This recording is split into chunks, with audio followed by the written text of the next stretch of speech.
you what we're doing today. Doing a non-stress test. I don't know how my hair looks, but they got me hooked up.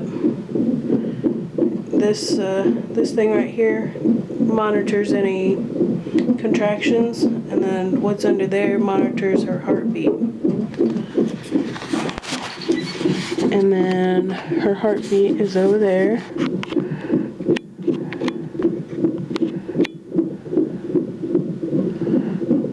They said her baseline is 150. And then they just watch me.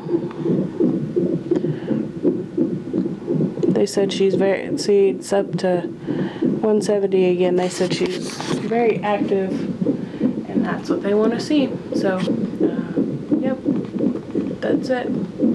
I just sit here and listen to her heartbeat.